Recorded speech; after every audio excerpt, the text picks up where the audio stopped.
The era of Begums is over. The era of princes has started. 1.5 years after Sheikh Hasina was ousted violently, and a month and a half after Khaleda Zia passed away, Khaleda's party, BNP, under the leadership of her son, Tarique Rahman, has won an absolute majority in Bangladesh Parliament. To talk about here with us is Jayanth Jacob, our diplomatic editor. I am Amitava, Sanyal, opinion editor. This is A View on the World. So Jayanth, first the numbers. 299 out of 300 seats are being counted. What does an absolute majority, many years after there was an election where this time also we haven't had Awami League. One side or the other has been missing. But what does an absolute majority mean? Yeah, this time it is very clear that BNP always had an edge ahead of the elections, and as we speak, I think they crossed around 213 seats. And Jamaat and the alliance is getting the rest of it, with 6 seats going to others and 1 to another party. So this is sort of a landslide for BNP. Like you mentioned earlier, so Bangladesh elections has been like this, like one major party is out of contest. So this happens, but this time the election, if you look at it, it was peaceful by and large. Even the polling day, barring some minor incidents, the polling was by and large peaceful. So in that way, around 13 crore people were on the electoral rolls, half of them women, and there was, though the final numbers of the polling percentage is noted out officially, so around 70% people are saying. So by and large, it was a peaceful election, and I think that's an overwhelming mandate in favor of Tarique Rahman and BNP, and he is going to be the next Prime Minister of Bangladesh. And let us hope there is a political calming of things in Bangladesh, and instead of the usual pattern of revenge and retribution, they get into governance. So Jamaat, some members of Jamaat, the other party that has a sort of a presence throughout, has had, and this time said that, okay, we will not be forming government, but we will be a kingmaker, let's say. They didn't do as well as was expected. Their coalition was larger. The students who ousted Sheikh Hasina were more with Jamaat than with BNP. So what happened there? So Bangladesh has always been a bipolar polity for many years, whether it is Awami League or BNP. That hasn't changed. Only thing, like you mentioned earlier, only the Begums have left the scene. But BNP still remains a formidable power. Even Awami League, though they were out of this election, their presence is also considerable in Bangladesh. So in the political movement that was that happened against Sheikh Hasina, the students were at the forefront, but they never had sort of the enough number. So they didn't have the critical mass to fight an election to claim power. So it is not like across the border in Assam Students Union under Prabhulla Kumar Muganda fighting against the established parties and coming to power. That kind of a situation is not there in Bangladesh. It's by and large a bipolar polity, number one. Number two, this time the students' party, this National Citizens Party and other kind of parties, they align with Jamaat. And also if you look at the campaign of Jamaat, they ran a surprisingly very moderate campaign. They sounded very secular, despite all the talks about their past and affiliations and attitudes. And they also had a lot of things about women empowerment and other issues related to women in their manifesto, though they didn't field any woman candidate. That is another question. So it was by and large, they put up a good fight. But they also thought a lot of orders of Awami League get split and they will have a chance of becoming a kingmaker. But that didn't happen at the end. I think BNP under Tarique Rahman coming back to Bangladesh after 17 years in exile, and at the age of 60 he is going to be the Prime Minister of Bangladesh. So all the time he has been out. Actually there hasn't been a fair election featuring both the big parties. If they're bipolar, one of them has been missing in the field all this while. As you said, you hope that it wouldn't be another continuance of the era of retribution. What do you think are hopes for that, given what Tarique Rahman has been saying for the last few months? Yeah, this kind of a situation exists in Bangladesh for 2 decades plus now. But if you look at the election campaign and subsequent statements from the BNP leadership, so for example, they have been consistently asked Awami League being banned. So their standard reply was that we didn't ban them, we don't ban political parties. So there are political overtures, there are sound bites that make one hopeful about the future of Bangladesh polity. But as you know, Bangladesh is a very divisive polity, so their emotions run very high, and one party going after another, and all this kind of tussles often come to the main stage. So that is the main reason why Bangladesh polity is like that. Second is that Bangladesh never had strong political institutions. This time, to be fair, army played its part in law and order situation. Election Commission, I believe, did a reasonably good job, except the fact that they didn't allow Awami League to contest the elections. Otherwise, if you look at it, there are enough indications out of this campaign signifying that there could be a new chapter in Bangladesh politics. But you have to wait because this is from the top. So when it comes to mass political parties, so what their followers say on the ground, because they may be still holding that against Awami League, what they went through under Sheikh Hasina, 17 years rule. So they want some sort of a retaliation or retribution against that. So all these things exist in democratic polity. So if they can manage all that, at least paper over it, I think that will be a good beginning. And also there is a lot of pressing issues because they suffer economically, it's in a bad situation. Bangladesh, there is a double-digit inflation. And if you look at the manifesto of BNP, it was a very modern kind of a manifesto. They talked about a lot about trade, industry, making Bangladesh a 1 trillion economy, special packages for farmers. So it all sounded very good. So hopefully they stick to it, and Bangladesh will become a different polity and a different country under Tarique Rahman. It would seem to the students who actually made it possible to bring it to this point that we did all that, and they also tasted a bit of power under very indulgent Mohammed Yunus at the head of the interim government. Now they will be asked to step aside as a new set of old guard, so as to say, one part of the old guard takes charge. Now, they've also placed a lot of people in various institutions, including in universities all over. What happens to that?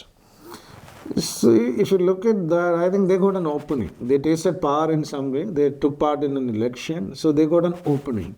So they can act as a guard against what BNP is doing. They can keep a close watch, and they can build on whatever momentum they could gather in the protest against Sheikh Hasina and the subsequent whatever political activities they did. But it is some distance away. So then they have to look. The way alliance is formed, it's fine now, but there is no guarantee that this alliance with Jamaat will continue. But there are enough political space there. And if you look at closely, Bangladesh has a lot of political parties, like over 50 political parties took part in this election. It's like around more than 2,000 candidates. It's a very vibrant polity. Of course, it's like one party is missing from action. So despite that, it's a very vibrant polity. I think there is enough space which this student movement and the student leadership has got in this election. And I think the challenge before them is to build on them and be constantly on the ground and build on that and keep a watch on this government, what they are doing. So I think that is the kind of situation. Immediately, of course, they didn't come to power. I think it's very difficult in entrenched democracies, students leading movement and some of them becoming prime minister or president. That rarely happens. So they have to be patient and do the hard work. They have to be, yeah. And also if you look at, the trajectory is completely different. If you look at some of this, the Dhaka University, which is the epicenter of a lot of movements in the past. So yesterday and day before yesterday also, the most dominating slogan there was, it's not Delhi, Dhaka. So they are into different kind of trips. And mainly if you look at the manifesto and the election campaign of other two mainstream political parties, they were talking about big picture. But I think the students are still fighting on emotional issues. When you are fighting against an entrenched party, an entrenched leader who allegedly committed a lot of negative things, then it is easy to run that kind of a campaign. But building a political party from the ground and fight against an established party which didn't have that kind of negatives at this point in time, it takes some time. I think that is the actual challenge for the students there in Bangladesh. So given Tarique Rahman has said that economy will be one of the major planks on which he will forge bilateral relations, that should augur well for India, doesn't it? Obviously, I think if you look at the congratulatory message from the Prime Minister, that is there. But at the end of the day, how politically that will turn out to be a question, because Sheikh Hasina is still an elephant in the room. So if they politically think that she should be handed over to Bangladesh, then it becomes a bit of a friction. And also India didn't this election send any observer. So the political relationship sounds good, and because especially the reach out by the Indian Prime Minister congratulating Tarique Rahman, saying that the people of Bangladesh have reposed your faith in your leadership, and India has maintained all this while, though they said that it should be an inclusive election, the official position was that whoever Bangladesh people will elect, we will deal with that government. So the Indian government earlier said that this is not even a full government, so how can we deal with them? The interim government, because interim government went beyond its brief in many ways. If you look at the way, usually the interim governments prepare the stage for next government to come in power, but Mohammed Yunus also had his own axe to grind, and he went beyond the brief by on many counts, so that created a bit of friction. But this is a new beginning, and Tarique Rahman is not an unknown entity in India, so India has been having some kind of a link with BNP and its leadership. Though for various geopolitical reasons, BNP was not a very great ally of India, unlike Awami League. But now things have changed. You have to deal with the government in power. There is no other way to deal with it. Now, smaller countries in the subcontinent have a history of playing off big powers against each other. It's how they survive. They have played a long game. Many other countries also do that. It's not just India who congratulated very warmly the new government. China has done so. Pakistan has done so. And the US signed a deal very peculiarly just before the election, the trade deal. It's all a matter of timing. So given that all these different interests, big power interests in Bangladesh, how do you think that is going to play out? But under Mohammed Yunus, one thing which dramatically happened in Bangladesh is there is an upswing in relationship between Bangladesh and Pakistan. So that is something India should watch out for. China, I think both BNP and even Awami League played smartly with China, because so far China didn't show much of a political interest in Bangladesh. They always hope for economic leverage, then play from behind. So that is the traditional strategies in South Asia. So to be under Mohammed Yunus, what happened, but should be a worry for India is that relationship between Pakistan and Bangladesh have gone up many times, like direct flights, trade, and visits of high-level leadership, including military-to-military interaction. But by and large, that is okay. That was a phase where Mohammed Yunus had some grudge against Awami League. That also reflected in his attitude towards India. So I think that phase should be over by now. When big powers in this region, Bangladesh didn't have an option, especially except to accept an American trade deal. But if you look at the Bangladeshi press of late, there's a lot of criticism against this deal. A rush deal, an interim government dealt with it, and all sorts of criticism was there. But at the same time, they were striking at the core of their export, which is textile. So Bangladesh didn't have much of an option. Also, there was because the bilateral relationship were not doing good with India, India also put sort of chokeholds on Bangladesh export. So they were pushed from all the sides, and they didn't have an option if you look at from that perspective. So that is why it happened.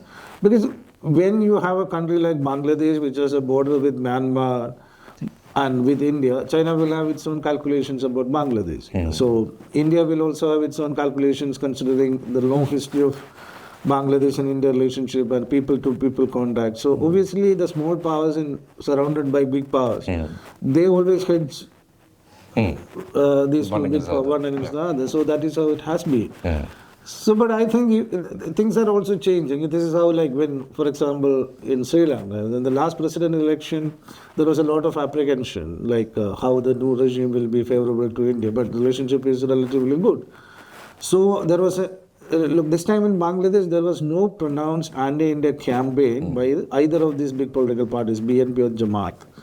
But if you look at the last election in Maldives, so there was a pronounced anti-India rhetoric, and that was the main campaign plank of Unzu government, so the party which came to power. Yeah. But after that, there is a huge upswing in the relationship. So it all how you play with these guys and how accommodative you are. But always the small countries believe the big countries have this big brother attitude, and they're not completely off track. This is history. Like you see this in America also. So though it's a big country, you can hear statements from President Trump saying that Mexico is taking over America. Sometimes you feel like that. So this has been the case with all the big power dealing with small powers. Because, Sure. Now, Bangladesh is also the second country in recent times that's going to rewrite its constitution. What does that mean? But I think if you look at what happened in the referendum, so it's like 65% of the people supported the referendum. So to wait and see how it will turn out. But whatever they have promised in the referendum, it was good. How to change the parliament and bring in standing committees. It's just a lot of reforms in the agenda. So, but otherwise, the best thing is that they will not have a very right-wing influence. That is, a Jamaat influence in this government. Though BNP has been traditionally, because they also formed once a government with Jamaat in alliance, so that also happened. The last BNP government, Jamaat was in power. That's the first time Jamaat became part of it. Then Sheikh Hasina came and completely sort of banished them. So they were treated like pariah for long. So I think in this kind of numbers, there will not be that kind of an influence too much on BNP. So whatever promised in the referendum and the kind of changes that are going to happen, it looks good. But then how mass politics turn, that is something you have to watch out for. But there is also one other promise that is being rumored that was made in London, that if Tarique Rahman wins the election, Yunus would be made president. Now, given that the president is going to have more power in the new constitution if the referendum, all the points are taken to their logical end, do you think that's going to be healthy for... No, the primary objective of that clause was to clip the power of Prime Minister. So Prime Minister was overwhelmingly powerful without enough check and balances. So it still could be a possibility because he's... So if Yunus comes in as president... Yeah, but I doubt that will happen because he has already said he is not interested, but you never know. He remains very popular with the West, the Americans, and he also should get some credit for holding a reasonably fair election. So that he promised, though there are a lot of complexities he created in the system, in their economy, in the relationship between the communities and neighborly relationship with India, but at the end of the day, he could pull off a reasonably fair election. So maybe he get voted, but the problem with him is that he has more axe to grind than perhaps, it looks like that, Tarique Rahman against Awami League and Sheikh Hasina, that will be a problem. But since it is a new beginning and Tarique Rahman has been waiting for so long, he's getting power at the age of 60, so that is nothing new in South Asia, people starting their political offices at 60 or even 70. But I think it looks like they will not get into that track. So, the return of democracy in a neighboring country is always welcome.